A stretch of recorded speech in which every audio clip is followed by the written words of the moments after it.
With the environment design for World of Warcraft, we really wanted the environments to have a really handcrafted feel. We wanted the terrain to really have that feel that it was created, by hand. We really wanted to make sure that all the little details were embellished to the point, the viewer could tell that it just wasn't computer generated. For example, like the palettes and the detail in the environment, we really wanted to make sure that the viewer got rewarded with a lot of detail and things like that. So we treated them just as key as the characters, as the monsters, and everything else. Absolutely. There's not any one element of our game that stands out too far above the rest. Is that we treated the environments, the tile sets, everything just as important as a character, as a weapon. Everything received that equal amount of just real handcrafted treatment. A lot of the artists, too, actually were hiking fanatics, and we have some people that are really outdoors type artists, and they really bring that to the table. They they talk about like North Carolina or Pennsylvania, and we spent a lot of time trying to figure out just visually what's the most interesting angles to approach things. We didn't just isolate out terrain and just think of a lot of high-res textures or high-res geometry for the terrain. We realized that it was just as crucial that the terrain marry with the lighting, with the fog. All of these elements were very important to pull together. And,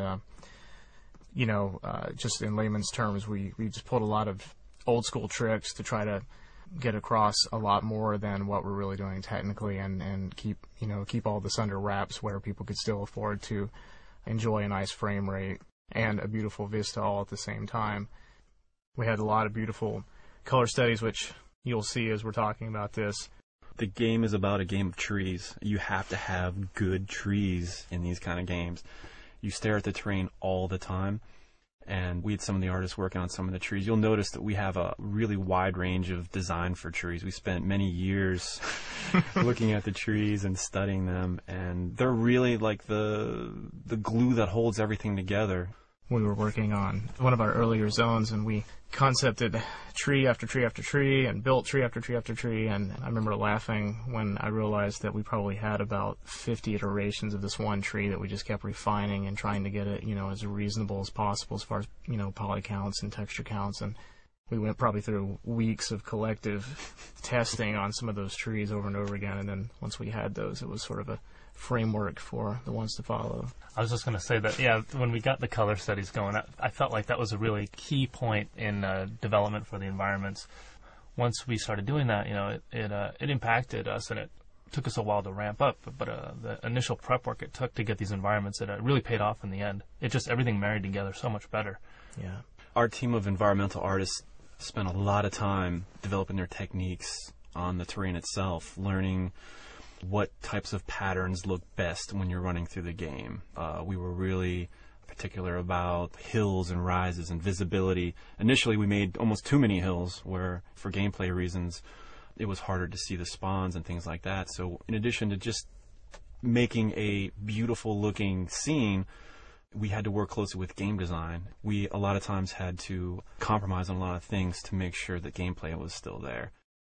We wouldn't just do one of them for a zone, we'd also do one for different times of day. So we'd have one that was drawn to illustrate what the daytime light settings would be. We would do some for the evening time settings. We found that the sunrise and sunset were some of the most fun values to work with and offered like some of the best lighting. We actually enjoyed them so much, a lot of times we would purposely kind of let the keyframing be very loose. Mornings and evenings actually bleed in very heavily to noon and to midnight, so that you got to enjoy some of that dusty sort of feel a lot more of the day, because it was just more dramatic and just pretty. Basically, really the sunset lasts for like 8 hours in our game, just because it looks so cool. It just runs all day. We wanted to make sure the palettes of the zone reflected somewhat in the race, very subtly. For example, the undead area of Tirisfal Glades, we wanted to kind of keep it cool colors, muted. Yeah. For the night elf areas in Teldrassil, we wanted to infuse some of that color back in there, and we were careful to keep the palette, maybe 2 colors, trying to keep it simple as possible. If you run around like sort of in the undead starting area, you can kind of check out the little vegetation growing on the ground, and even those themes of the undead are there just in the vegetation, just for fun little flavor. Vines crawling up and choking out these purple flowers and things. So even down to that degree the art team kind of paid attention to the details. They definitely took advantage of every little area. I think some of the grasses have cobwebs, infused in a little bit. And hopefully like a crate or a barrel in the undead starting area, it's going to look and have its own look and feel compared to a crate or a barrel in the human starting area. And everything from the pallets to, the wood having more cracks and broken nails and knife scratches in it or whatever. They definitely took it. All the artists definitely took advantage.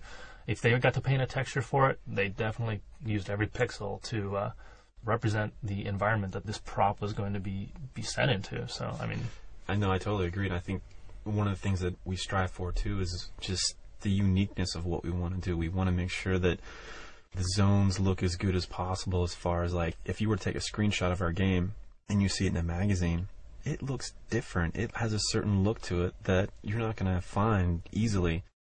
Working on a game of this scope and detail really pushed the art staff to really just think about what actually we're doing. It's so much different than the usual type of games we're used to making, that you're creating an entire world. You're creating the atmosphere and lighting and terrain and the look and feel. And sometimes it's really interesting. You'll be working on a piece of environment and you'll get stuck, and then you'll drive home and see the sunset or see some kind of imagery that inspires you. So, and then you go back to work the next day and you're like, oh, I saw this, the sunset yesterday, and it totally changed what we should do.